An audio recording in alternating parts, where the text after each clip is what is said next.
Injineerri siyaasaa kan dhalootaaf fakkeenya ta'e kan ta'ee jiru kan dhaloonniif beekumsarraa dabalatuuf kan akkatti deemanu bartu kan inni dhalatee jiruuf inni lubbuu namaa baasu irraa baratee sirriitti deemu inni qileera toof caccabsee qileera toof darbee jedhe achii ol ba'u saba guuree achii ol ba'u kan Itoophiyaa kan sabaaf sablammoota hundatti abdii hore hayyuun siyaasaa kaleessa Jawaar Mohammad engedda otoo inni ibsa hin kenniniin dura gaafa inni viidiyoo isaa waraabamee suuraa wayii maxxanfamu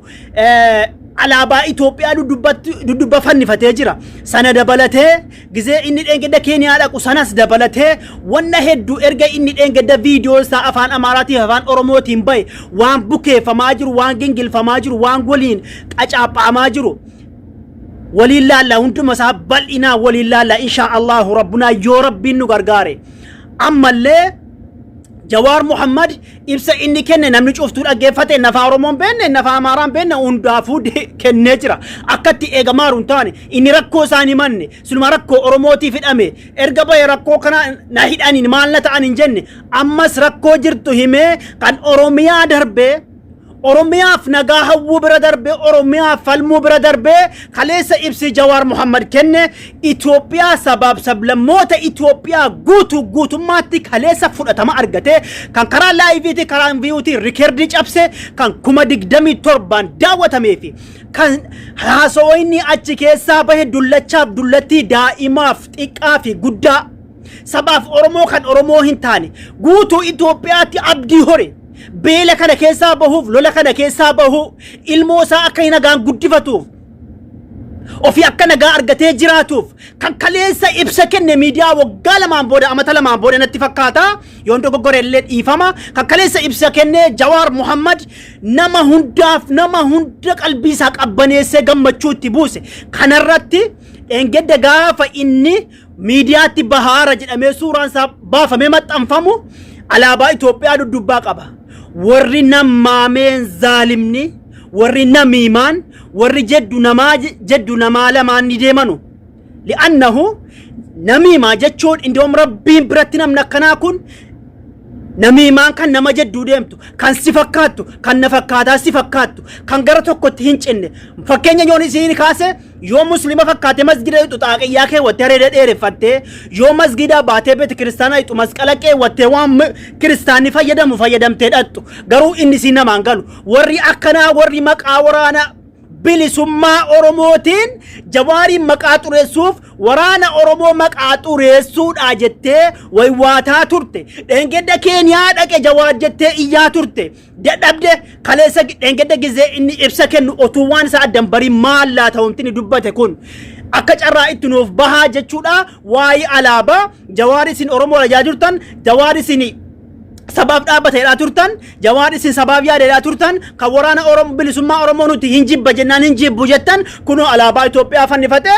inni yoo barbaade Abiy wajjin hojjechuuf waa jettanii haasa'aa turan warri maqaa waraana bilisummaa Oromootiin Oromoo walitti buusuudhaaf kaate namiimaan kaleessa argattee jirta ammas waan fidduun dhabdu kanarratti wamtinuu saba keenyaa dhaamnu wamtinuu saba keenyaa dhaamnu ito Oromiyaan nuti Oromoonis ta'ee kan biyya alaa kan biyya keessa nagaadhuma hawwa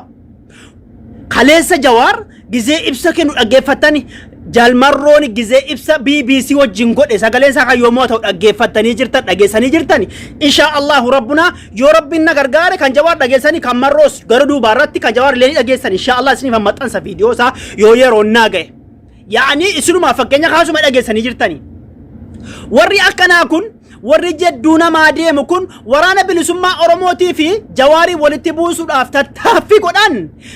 Jawaar hogganaa waraana bilisummaa jalmarroon waan inni jedhe Jawaar maal jedhe tokko jarri wanti jedhan kaayyoon Oromoo amma tokko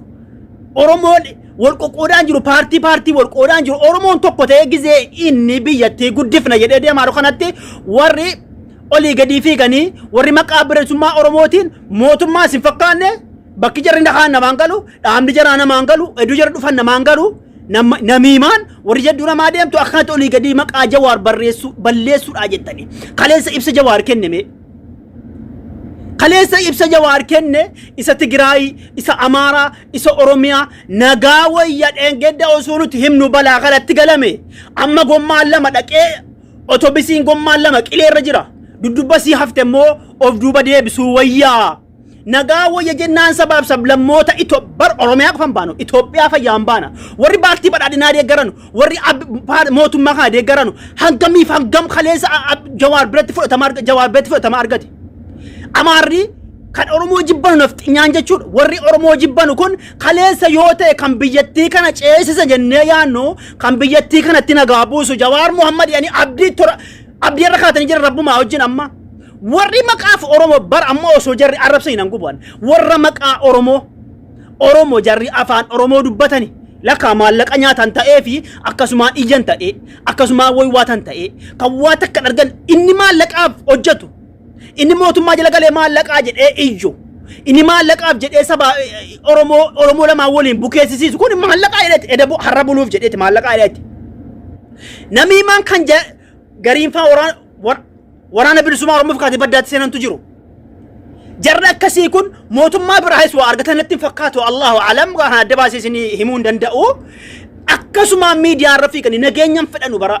bara namni kamuu nageenya fedha jaalmarroo nageenya feena jedhe nageenya feena namni qaamni kamuu nu waamnaan ni mari'anna jedhe Jawaar qaamni kamuu nu waamnaan ni mari'anna jedhe fakkeenyaaf marii jechuun isa akka madheengedda marii goona jedhanii nama ofii filatan achuma keessaa walitti qabanii ofumaa filatanii kaa'anuu miti cufti wal gahee taajjaabiin akka gizee filannoo taajjaabii filannoo Itoophiyaan baanu wala filannoo biyya biraan baana taajjaabiin biyya biraarraa dhufee godhamee kan haqa dubbatu marii godhamee dabarfate namni kamuu namni qawwee baadhate nama jeesu cinqamu hin jiru yaa jamaa lolli kun waa inni irra ga'e mootummaanis argee hundinuu hubatee hundinuu nageenya fedha amma Itoophiyaan guutuu namni lola fedhu hin jiru jarri hidhatanii baddaa jiranu lubbuu jaraa qotto kittii karrasaasni tokkittiin dhaxxee keessa baafti lubbuu jaraa baaftu lubbuun isaa bahuu fedha hin fedhu namni kamuu lubbuu isaa bahuu hin fedhu wanni isin hubachuu qabdu lubbuun isaa bahuu hin fedhu namni kamillee amma warri biyya alaa jiru fakkeenyaaf warri biyya alaa jiru kun yoo biyya yeroo baay'ee omti haasa'ama warri biyya alaa jiru akka warri biyya keessaa dhumu as teessanii iyyitanii gama keessaatii waa dhoowwina qaba atteessatanii iyyitanii warra biyyaa ficcisiisuuf jedhama laa yoo calbeen mootummaan kun fixaara iyyanii illee nagaa buusuu mootummaan kun akka nagaa buusuuf malee namni haadhaaf abbaan du'uu filatu hin jiru namni obboleessi du'uu filatu hin jiru namni sabni kee du'uu filatu tokkumaa hin jiru hundinuu nagaa hawwa namni biyya alaa jiru biyya keessa galee bilisummaan jiraate yoom jibbee kanaafuu namni cufti nagaa hawwa mootummaa kanatu ta'e amma mootummaa kanatu ta'e osoo inni nagaa buusu lola kana dhaabee afaaniin badhaadhina jedha afaaniin nuti nageenya hawwina jedha jalaan immoo qawween ummata fixaa isa kaabaa fi isa kibbaa isa bahaa fi isa lixaa argattanii wanni cufti kunatu dhaabate sabni keenya sabaaf sablammiin Itoophiyaa nagaan jiraate Tigraayinis Amaaraanis Oromoonis sabni kamuu nagaan jiraachame eenyuun nama dubbata nam tokkoon dubbatu nageenyuma hawwa ruuhiin namaatu ba'uu dhiise mee eenyuma mootummaa kana qeeqaa isa asfaaltii baasuu dide isa karaa baasuu dide isa waan akkasiitii si wama akkasii wama jirtu namni ganda keessaaf iyyata kan immoo baheefaa arrabsu hin jiru kan bahee lubbuun namaa takka bu'uu hafnaan lubbuun namaa hidhamuu tumamuun hafnaan namni mootummaa qeequ gonkumaa hin jiru kanaaf Jawaar Muhammad engedda abdii ittore sabaaf sablammoota Itoophiyaa guutuutti abdii hore bar Oromiyaa qofa miti Itoophiyaa guutuutti abdii hore bakka akkatti eegamaaru ta'uu dide hidhamee bahee erga hidhaa bahee tarii mootummaa kana arrabsa Jawaar nama ficcisiisa Jawaar maali biyya alaa taa'ee nama ficcisiisa sabaaf shisuma Oromoo qeerroo gayyaa jedhee ficcisiisa nama ajjeesisiisa isaa inni caaluu ajjees barwaamee qaddeemaa jira wanni akkanaa kun namiimaa jara akkanaa kana haasaarraa fudhachuu dhiisuu fi bakka argan itti qabanii seera jara oolchuudha wanta akkanaa kanaa kanaafuu warri Jawaariin jibbaa iyyitanii oli gadi yaaqxan Jawaar kaleessa deebiin ni kenne kaleessa ibsinni miidiyaa kenne afaan Oromootiin afaan Amaaraatiin Oromiyaa qofa osoo hin taane nageenya Oromiyaa qofa osoo hin taane sabaaf sablammii hunda biratti fudhatama argatee kayyoo ta'e biyyattii kana ceesisuu fi abdii irraa qabnu rabbumaa waliin Jawaar Muhammad jedhaa jira engeda Jawaar naafaqeeny warri kaleessa zarraa fi akkam ta'an amma kanaafuu yaa obboleewwan kiyyaa warra amma olii gadi deeme yookaan Jawaarii dhaqee waraana bilisummaa Oromoo hiikachiisuuf Keeniyaa dhaqe jedhanii akka waraana bilisummaa Oromoo akka horii goorana hoosha tokkotti nam'ee ka'ee achuma qawwee haccaasina godhe yaa eegajjana yaa wayii itti fakkaate tarii immoo sabni kun waan kanaan gowwoomu itti fakkaate warri akkasii kun ofii keessaniif sababa biratti fudhatama dhabdanii mootummaa biratti illee xanii maallaqa argataa jirtanu maallaqaan illee bitamaan jirtanu sababa biratti illee fudhataman qabdanu naguma rabbii olumaa gadi deemtanii miidiyaarra ijuun keessan maafi faayidaa tokko illee isiniin qabu. Kanaafuu sabni keenya ati beekaa, ati wallaala, ati xiqqaa, ati guddaan hin jiru. Tokko taanee cufti keenyaayyuu wal qabannee karaa hayyoonni keenya hiriiran fedhu maal haa ta'u nuti nageenyuma hawwina. Biyyaa maatiin nagaan jiraachuu hawwina. Sabni Oromoo nagaan jiraachuu hawwina. Nuti nageenyuma hawwina. Yoo nageenyi jiraate mootummaa namni qeequs hin jiru. Mootummaatti namni qalaa guuru, namni arsu, namni dallanu, namni himatu gonkumaa hin jiru. Wal hubanne Kanaafuu ibsi Jawaar kaleessa kennee nu qofa osoo hin taane warra Jawaariin deeggaru qofa osoo hin taane diina Jawaariyyuu gammachiise wanni kun warri mootummaas barumsa guddaa irraa fudhatan jedhee yaada barumsa guddaa. Kanaafuu tokko taanee wal taanee yoo jarri nu waama wajjin mari'annaa jedhee jira. Waltaanee biyyattii kana qilee keessaa ol baafna qilee tee cabdee jirti. Kun egaa qileetiin caccabne jechuudha namni yoo mataa hin qabne malee cabdee jirti. Waraanni biyya balleessee sabni namni lubbuu alanaa wanni Itoophiyaa keessatti ta'e wanni Oromiyaa keessatti ta'e wanna dubbatamee dhumuu miti. Namni ni dhume jennaan kan nitoorkii irraa cufamee fixame baraa waan qalbii miti wallahi alazim namni hubate malee warra akkasiin deeme iyyoo osoo hin taane nama sirriitti gad hubate malee.